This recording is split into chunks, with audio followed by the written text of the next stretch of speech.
कि यीशु ने कहा उनके पास जाकर स्वर्ग और पृथ्वी का सारा अधिकार मुझे दिया गया है, तुम जाओ और सब जातियों के लोगों को चेला बनाओ, उन्हें पिता पुत्र पवित्र आत्मा के नाम में बपतिस्मा दो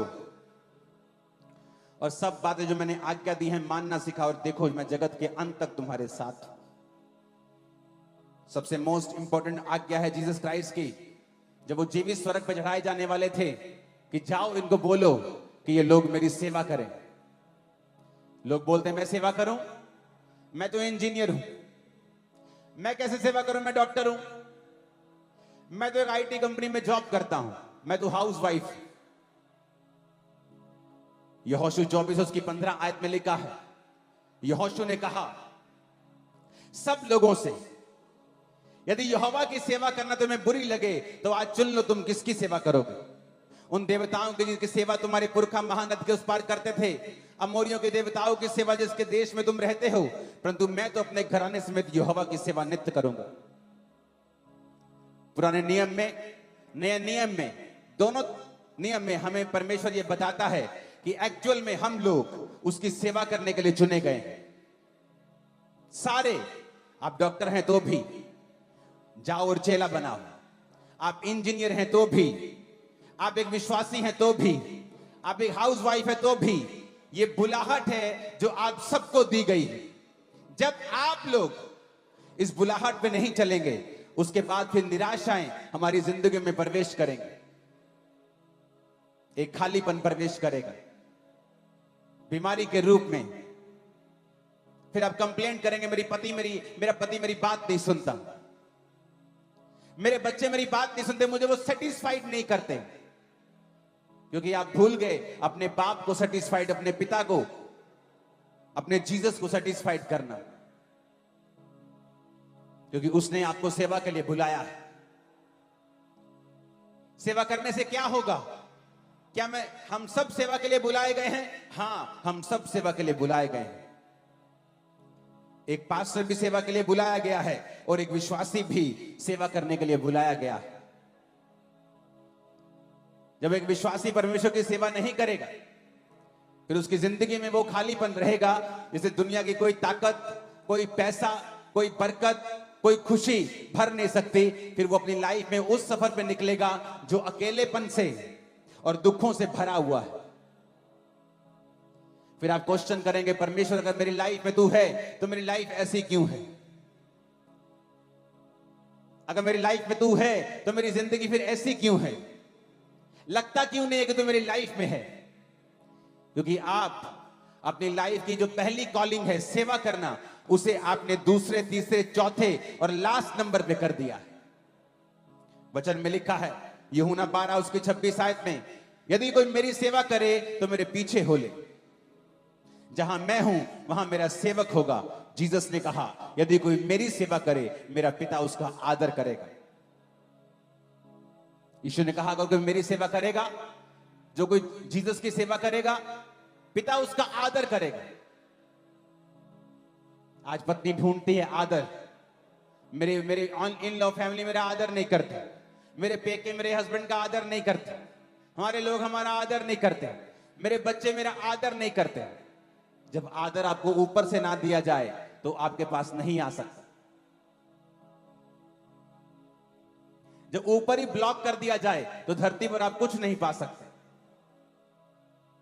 तो यीशु ने कहा अगर कोई मेरी सेवा करेगा मेरा पिता उसका आदर करेगा। वो अपने घर में आदर पाएगा, अपने बच्चों में आदर पाएगा, अपनी कलीसिया में आदर पाएगा, अपने काम वाली जगह के ऊपर जहां वो काम करता है वहां वो आदर पाएगा। ये मेरा फेवर होगा, ये रिजल्ट होगा, ये आउटकम होगा इस चीज का कि ये व्यक्ति मेरी सेवा करता है। कैसे सेवा करते हैं आप परमेश्वर की? अपनी लाइफ से, पापों से मन फिरा के, अपना जीवन पवित्रताई में बिता के आप उसकी सेवा करते हैं। अपनी चर्च में आप सेवा करते हैं परमेश्वर की, अपनी जिंदगी से सेवा करते हैं। आप अपनी चर्च में हैं, आप सेवा करते हैं, आप टेंट बिछाते हैं, आप लंगर खिलाते हैं, आप वॉलंटियर की सेवा करते हैं। आप कुछ ना कुछ सेवा करें, चाहे वो सुसमाचार की हो, चाहे वो किसी भी चीज की हो। एक विश्वासी अगर चर्च में बिना सेवा के है, वो अपनी पोजीशन को पहचान नहीं पा रहा है और पीछे है। आप सब वॉलंटियर नहीं बन सकते, लेकिन आप सुसमाचार देने के लिए जा सकते हैं, आप बीजों को बो सकते हैं, आप फाइनेंशियली प्रार्थना से, उपवास से आप सेवा कर सकते हैं। अपने टैलेंट से, अपने वरदान से, आप सीए हैं, आप इंजीनियर हैं, आपकी चर्च को, आपके लोगों को आपकी जरूरत है, आप उससे अपनी सेवा कर सकते हैं, अपनी लाइफ से सेवा कर सकते हैं, चर्च में सेवा कर सकते हैं, अपने समय को दे सकते हैं। आज भी आप समय निकालकर यहां पर आए हैं, अपने टैलेंट से आप खुदा की सेवा कर सकते हैं। और वैसा ही आप अपने बच्चों को चलाएं। आज यहूदी पूरी दुनिया में कामयाब बिजनेसमैन क्यों हैं? पावरफुल क्यों हैं? अमेरिका का सारा मीडिया यहूदियों के पास क्यों है? जब बच्चा छोटा होता है तभी से टाइट देना सिखाते हैं, प्रार्थना करना सिखाते हैं, यहोवा को प्रथम स्थान देना सिखाते हैं, और इसीलिए वो दुनिया में प्रथम रहते हैं। परमेश्वर ने कहा, अगर तू मुझे पहला रखेगा, मैं तुझे पहला रखूंगा। तू सिर ठहरेगा, तू पूंछ नहीं ठहरेगा। तू आगे होगा, मैं तुझे इज्जत दूंगा, मैं तुझे बरकत दूंगा। फिर 11 आयत में लिखा है, वह अपने दूतों को तेरे निमित्त आज्ञा देगा, जहां कहीं तुम जाए वो तेरी रक्षा करेगा। ऐसा ना हो तेरे पांव पर पत्थर से ठेस लगे, वो तुझको हाथों हाथ उठा लेंगे। इसका मतलब, जब परमेश्वर ने कहा अगर तू यशब रहेगा मेरी प्रेजेंस में, तो मैं तसेल करूंगा, डिफेंस दूंगा। फिर वो कहता, फिर दूत तेरी पास रहेंगे और तुझको हाथों हाथ उठा लेंगे, क्योंकि वो दूत मैंने जो तुझे डिफेंस दिया है उसके अनुसार तेरी जिंदगी में रहेंगे। यानी जो सेवा करेगा, डिवाइन प्रोटेक्शन उसकी लाइफ में रहेगी। अंदर डर रहता है लोगों के, ओ मुझे वैक्सीनेशन से कुछ हो ना जाए, और मेरे को ये ना, मेरा एक्सीडेंट ना हो जाए, मुझे कैंसर ना हो जाए, मेरी किडनी फेल ना हो जाए। आपके ऊपर डिवाइन प्रोटेक्शन रहती है जब आप परमेश्वर की सेवा करते हैं।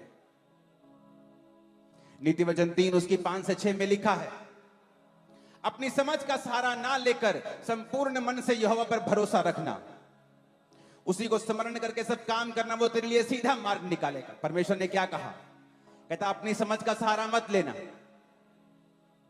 उसकी सेवा करना, भरोसा रखना, वो तेरे लिए सीधा मार्ग निकालेगा। Right path, he will show you the right path. कितने रास्ते यहां, आप अपने घर को जाएंगे, कितनी सड़कें आएंगी, कितने मोड़ आएंगे, बट आपको राइट पाथ पता है? क्या आपको आपकी लाइफ का राइट पाथ पता है कि आप क्या करेंगे तो आने वाले समय में सक्सेसफुल रहेंगे? आप क्या स्टेप लेंगे कि आने वाले समय में आपको दिक्कत नहीं होगी?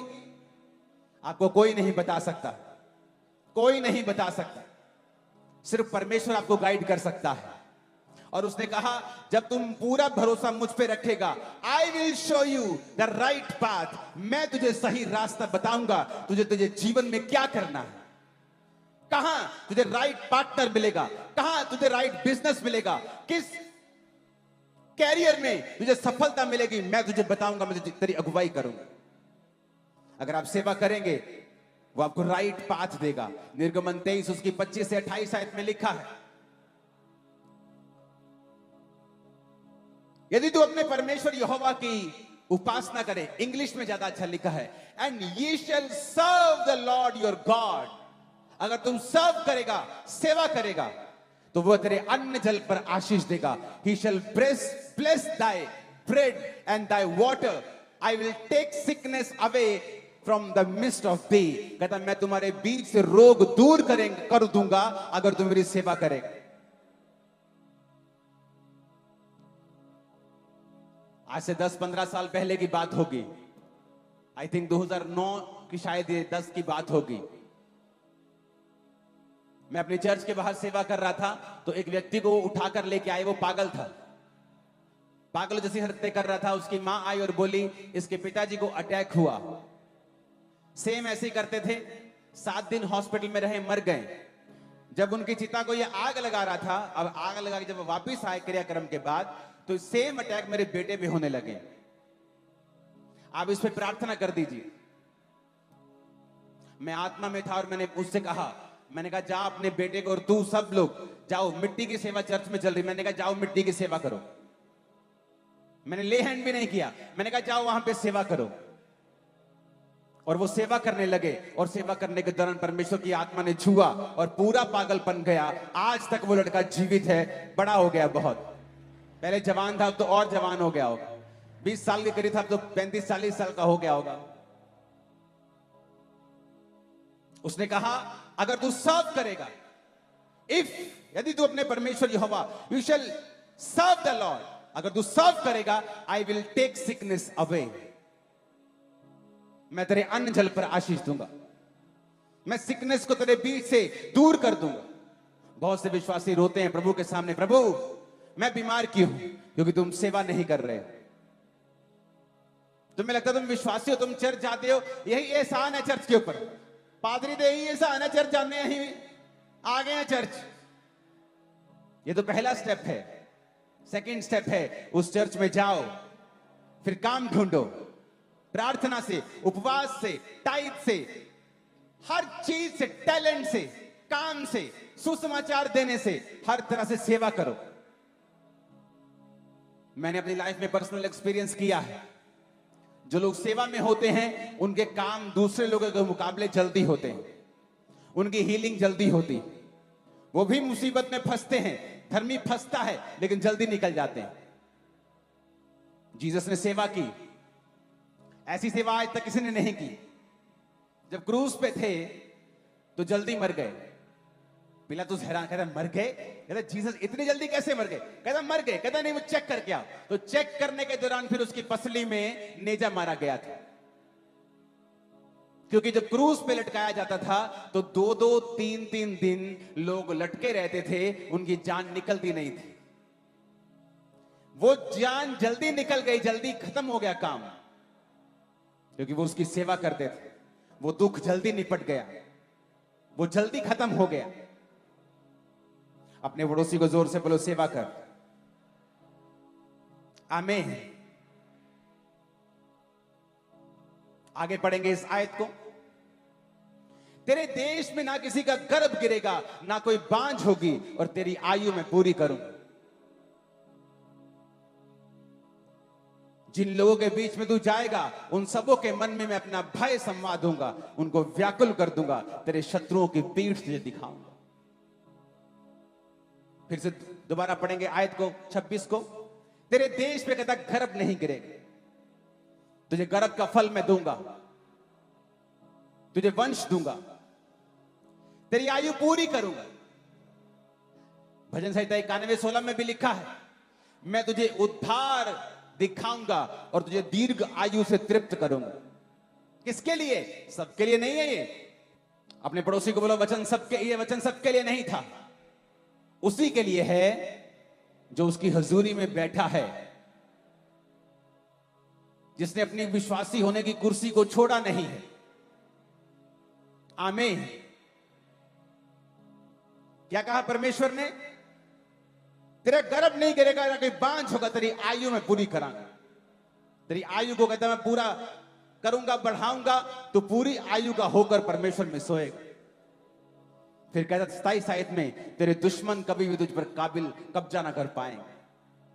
वो शैतान, वो बीमारी, वो तुम्हारे एनिमी, तुम्हारी बुलाहट के दुश्मन हमेशा तुमसे शर्मिंदा रहेंगे अगर तुम मेरी सेवा करेगा तो। क्योंकि 25 आयत को मत भूलना। लोग 27 आयत को कमांड करते रहते, क्लेम करते रहते, प्रभु तेरे वचन में लिखा तू दुश्मनों की पीठ दिखाएगा। पर क्या तुमने 25 आयत पूरा की कि तू अपने परमेश्वर यहोवा को अगर सर्व करे तो? वो नहीं की। बड़ा जरूरी है यह समझना कि वचन क्यों बोला गया है, कैसे बोला गया है, कहां बोला गया है और किसको बोला गया है। नीति वचन 13 उसकी 22 आयत में लिखा है, नीति वचन 13 उसकी भला मनुष्य अपने नाती पोतों के लिए संपत्ति छोड़ जाता है, परंतु पापी की संपत्ति धर्मी के लिए होती। खुदा ने कहा जो सेवा करते हैं वो अपनी लीगेसी छोड़ जाएंगे, वो अपने बच्चों के लिए अच्छी वस्तुएं छोड़ जाएंगे। लेकिन जो पापी होगा वो कमाएगा दूसरों के लिए, वो खुद कमाएगा लेकिन किसी और को देके जाएगा। लेकिन आप लीगेसी बिल्ड कर सकते हैं अगर आप परमेश्वर की सेवा अच्छी रीति से करेंगे तो। वो आपके वंशों का परमेश्वर है। दाऊद से कहा था कि तेरे निज पुत्र को ही मैं तेरी गद्दी पर बिठाया करूंगा। अगर वो तेरी आज्ञाओं पर जिस तरह तू चलता है, मेरी आज्ञाओं पर अगर वो चलेंगे तो उसी तरह से वो आशीषित होंगे जिस तरह से मैंने तुझे आशीषित किया है। ऊंची आवाज में बोलो हालेलुया। फिर से बोलो ऊंची आवाज में हालेलुया। एक आदमी आज क्या चाहता है? वो इज्जत चाहता है। खुदा कहता है मैं दूंगा अगर तू सेवा करेगा। क्या चाहता है? लंबी उम्र चाहता है। परमेश्वर ने कहा मैं दूंगा अगर तू मेरी सेवा करेगा। क्या चाहता है? घर आशीषित हो। खुदा ने कहा मैं तुझे बेस्ट दूंगा अगर तू मेरी सेवा करेगा। और फिर भी हम ये सारी चीजें संसार में ढूंढ रहे हैं मूर्खों की तरह, क्योंकि परमेश्वर ने कहा कि जब ये मेरी सेवा करे ये सारी वस्तु इसके पीछे पड़ के इसको मिलनी चाहिए। लेकिन हम इसे संसार में ढूंढ रहे हैं और निराशा के बाद निराशा हमारे जीवन में आ रही है, क्योंकि परमेश्वर ने हमें इन्हें ढूंढने के लिए नहीं बनाया। उसने कहा मेरे धर्म और राज्य की खोज कर, दुनिया की सब वस्तु के पीछे पड़ के तुझे मिल जाएंगे। ऊंची आवाज में बोलो हालेलुया। आपको सिस्टम चेंज करना होगा। आपको सिस्टम बनाना होगा। आप, आपके बच्चे, आपकी वाइफ, माता पिता सब परमेश्वर की सेवकाई में हो, किसी भी तरह से कर रहे हो। प्रार्थना के जरिए, अपने पास्टर के लिए उपवास रखने के जरिए। जीसस के पास कुछ औरतें होती थी जो अपनी संपत्ति से उसकी सेवा करती थी। चेले होते थे जो उसके दर्शन को आगे लेके जाते थे। आप किस तरह से यीशु की सेवा करेंगे उससे पूछें और चुप ना बैठें, क्योंकि सेवा के बदले में उसने आपको बहुत सारी आशीषों का वायदा किया है। आपके दुश्मन के ऊपर फतह का वायदा किया है, अन्न जल पर आशीष का वायदा किया है, डिवाइन प्रोटेक्शन का वायदा किया है, आपकी लीगेसी चलती रहेगी वायदा किया है, लॉन्ग लाइफ का वायदा किया है, ऑनर का, इज्जत का वायदा किया है। फिलिप्पियों 4 उसकी 16 से 19 आयत में लिखा है, इसी प्रकार जब मैं थिस्सलुनीके में था तुमने मेरी घटी पूरे करने के लिए एक बार नहीं 2 बार कुछ भेजा था। ये नहीं मैं दान चाहता हूं, परंतु ऐसा फल चाहता हूं जो तुम्हारे लाभ के लिए बढ़ता जाए। मेरे पास सब कुछ है वरन बहुत आयत से है। जो वस्तुएं तुमने प्रुदितुस के हाथ से भेजी हैं उन्हें पाकर मैं तृप्त हो गया। मैं तो सुखदायक सुगंध ग्रहण करने जो के बलिदान है जो प्रभु को भाता है। मेरा परमेश्वर भी अब उस धन के अनुसार जो महिमा सहित मसीह यीशु में है तुम्हारी हर घटी को पूरा करेगा। उसने उन लोगों को बोला तुम्हारी हर घटी महिमा सहित पूरी होगी, तुम्हारी बेइज्जती नहीं होगी। तुम रिश्तेदार के पास जाते हो, बोलते मेरी बेटी की शादी 2 लाख कम हो रहे हैं, अगर बहुत अच्छा भी होगा वो दे देता, तुम्हारी बेइज्जती भी करता है साथ। तो पहला सुनते ही तू पहला ध्यान क्यों नहीं रखा, जोड़े क्यों नहीं पहे, आप कैसे उधार मांगते, आपकी बेइज्जती करता है। परमेश्वर ने कहा अगर तुम मेरी सेवा करेगा, किन लोगों को बोला? कलीसिया, उस कलीसिया को बोला जिन्होंने पौलुस की मिशनरी कामों के लिए फाइनेंशियल हेल्प की थी। पौलुस कहता मेरा परमेश्वर उस महिमा के अनुसार तुम्हारी हर घटी को मसीह यीशु में पूरा करेगा, तुम्हारी बेइज्जती नहीं होने देगा।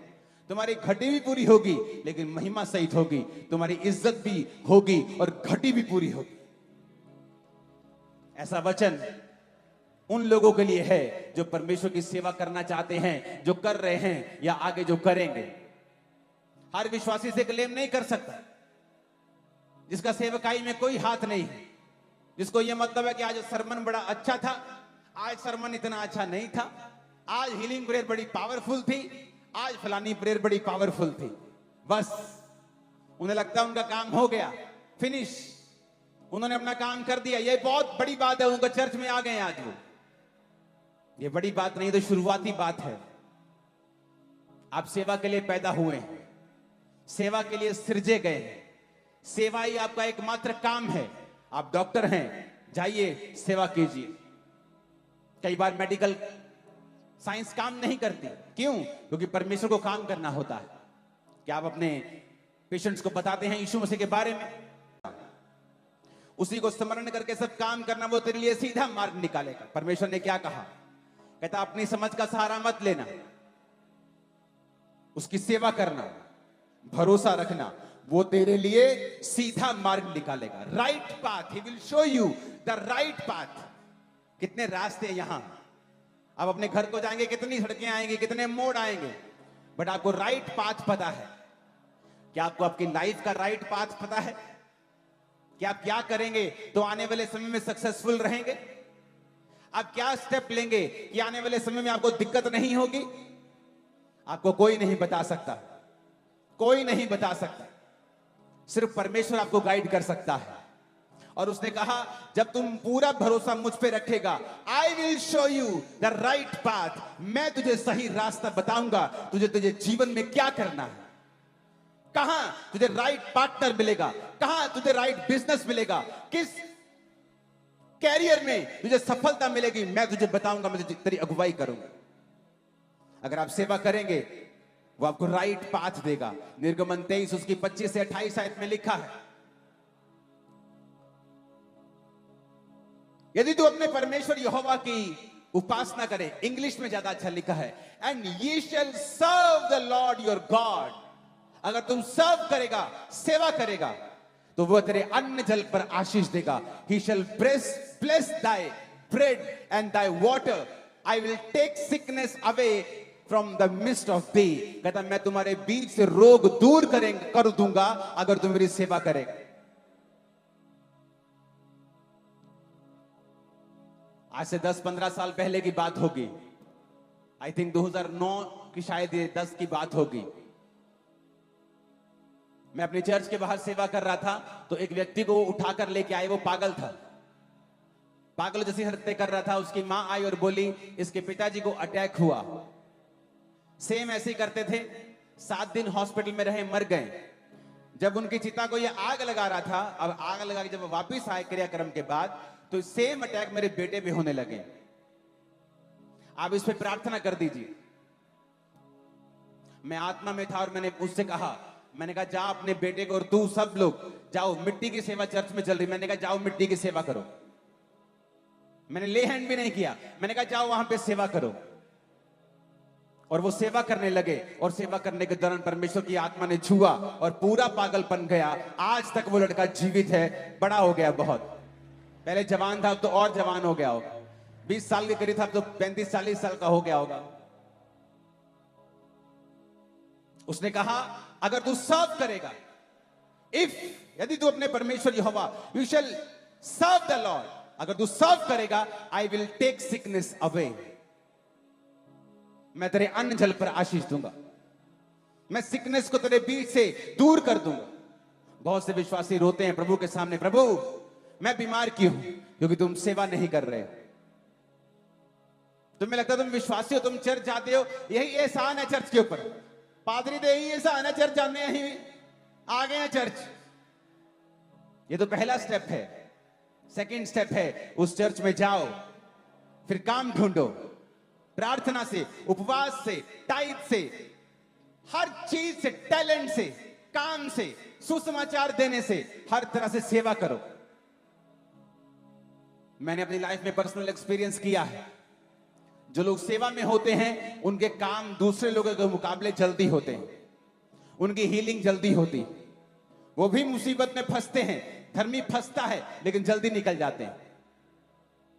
जीसस ने सेवा की, ऐसी सेवा आज तक किसी ने नहीं की। जब क्रूस पे थे तो जल्दी मर गए। पिलातुस हैरान, कहता मर गए? कहता जीसस इतनी जल्दी कैसे मर गए? कहता मर गए। कहता नहीं, वो चेक करके आओ। तो चेक करने के दौरान फिर उसकी पसली में नेजा मारा गया था, क्योंकि जब क्रूस पे लटकाया जाता था तो 2-2, 3-3 दिन लोग लटके रहते थे, उनकी जान निकलती नहीं थी। वो जान जल्दी निकल गई, जल्दी खत्म हो गया काम, क्योंकि वो उसकी सेवा करते थे। वो दुख जल्दी निपट गया, वो जल्दी खत्म हो गया। अपने पड़ोसी को जोर से बोलो सेवा कर। आमीन। आगे पढ़ेंगे इस आयत को। तेरे देश में ना किसी का गर्भ गिरेगा, ना कोई बांझ होगी, और तेरी आयु में पूरी करूं। जिन लोगों के बीच में तू जाएगा उन सबों के मन में मैं अपना भय संवाद दूंगा, उनको व्याकुल कर दूंगा, तेरे शत्रुओं की पीठ तुझे दिखाऊंगा। फिर से दोबारा पढ़ेंगे आयत को 26 को। तेरे देश पे कहता गर्भ नहीं गिरेगा, तुझे गर्भ का फल मैं दूंगा, तुझे वंश दूंगा, तेरी आयु पूरी करूंगा। भजन संहिता 91:16 में भी लिखा है, मैं तुझे उद्धार दिखाऊंगा और तुझे दीर्घ आयु से तृप्त करूंगा। किसके लिए? सबके लिए नहीं है ये। अपने पड़ोसी को बोलो वचन सबके, ये वचन सबके लिए नहीं था, उसी के लिए है जो उसकी हजूरी में बैठा है, जिसने अपनी विश्वासी होने की कुर्सी को छोड़ा नहीं है। आमीन। क्या कहा परमेश्वर ने? तेरा गर्भ नहीं गिरेगा, ना कोई बांझ होगा, तेरी आयु में पूरी करांगा। तेरी आयु को कहता मैं पूरा करूंगा, बढ़ाऊंगा, तो पूरी आयु का होकर परमेश्वर में सोएगा। फिर कहता 27 आयत में, तेरे दुश्मन कभी भी तुझ पर काबिल कब्जा ना कर पाएंगे। वो शैतान, वो बीमारी, वो तुम्हारे एनिमी, तुम्हारी बुलाहट के दुश्मन हमेशा तुमसे शर्मिंदा रहेंगे अगर तुम मेरी सेवा करेगा तो। क्योंकि 25 आयत को मत भूलना, लोग 27 आयत को कमांड करते रहते, क्लेम करते रहते, प्रभु तेरे वचन में लिखा तू दुश्मनों की पीठ दिखाएगा। पर क्या तुमने 25 आयत पूरा की कि तू अपने परमेश्वर यहोवा को अगर सर्व करे तो? वो नहीं की। बड़ा जरूरी है यह समझना कि वचन क्यों बोला गया है, कैसे बोला गया है, कहां बोला गया है और किसको बोला गया है। नीति वचन 13 उसकी 22 आयत में लिखा है, नीति वचन 13 उसकी भला मनुष्य अपने नाती पोतों के लिए संपत्ति छोड़ जाता है, परंतु पापी की संपत्ति धर्मी के लिए होती। खुदा ने कहा जो सेवा करते हैं वो अपनी लीगेसी छोड़ जाए, वो अपने बच्चों के लिए अच्छी वस्तुएं छोड़ जाए, लेकिन जो पापी होगा वो कमाएगा दूसरों के लिए। वो खुद कमाएगा लेकिन किसी और को देके जाएगा। लेकिन आप लीगेसी बिल्ड कर सकते हैं अगर आप परमेश्वर की सेवा अच्छी रीति से करेंगे तो। वो आपके वंशों का परमेश्वर है। दाऊद से कहा था कि तेरे निज पुत्र को ही मैं तेरी गद्दी पर बिठाया करूंगा। अगर वो तेरी आज्ञाओं पर, जिस तरह तू चलता है मेरी आज्ञाओं पर अगर वो चलेंगे तो उसी तरह से वो आशीषित होंगे जिस तरह से मैंने तुझे आशीषित किया है। ऊंची आवाज में बोलो हालेलुया। फिर से बोलो ऊंची आवाज में हालेलुया। एक आदमी आज क्या चाहता है? वो इज्जत चाहता है। खुदा कहता है मैं दूंगा अगर तू सेवा करेगा। क्या चाहता है? लंबी उम्र चाहता है। परमेश्वर ने कहा मैं दूंगा अगर तू मेरी सेवा करेगा। क्या चाहता है? घर आशीषित हो। खुदा ने कहा मैं तुझे बेस्ट दूंगा अगर तू मेरी सेवा करेगा। और फिर भी हम ये सारी चीजें संसार में ढूंढ रहे हैं मूर्खों की तरह, क्योंकि परमेश्वर ने कहा कि जब ये मेरी सेवा करे ये सारी वस्तु इसके पीछे पड़ के इसको मिलनी चाहिए, लेकिन हम इसे संसार में ढूंढ रहे हैं और निराशा के बाद निराशा हमारे जीवन में आ रही है, क्योंकि परमेश्वर ने हमें इन्हें ढूंढने के लिए नहीं बनाया। उसने कहा मेरे धर्म और राज्य की खोज कर, दुनिया की सब वस्तु के पीछे पड़ के तुझे मिल जाएंगे। ऊंची आवाज में बोलो हालेलुया। आपको सिस्टम चेंज करना होगा, आपको सिस्टम बनाना होगा। आप, आपके बच्चे, आपकी वाइफ, माता पिता सब परमेश्वर की सेवकाई में है, किसी भी तरह से कर रहे हो, प्रार्थना के जरिए, अपने पास्टर के लिए उपवास रखने के जरिए। जीसस के पास कुछ औरतें होती थी जो अपनी संपत्ति से उसकी सेवा करती थी। चेले होते थे जो उसके दर्शन को आगे लेके जाते थे। आप किस तरह से यीशु की सेवा करेंगे उससे पूछें और चुप ना बैठें।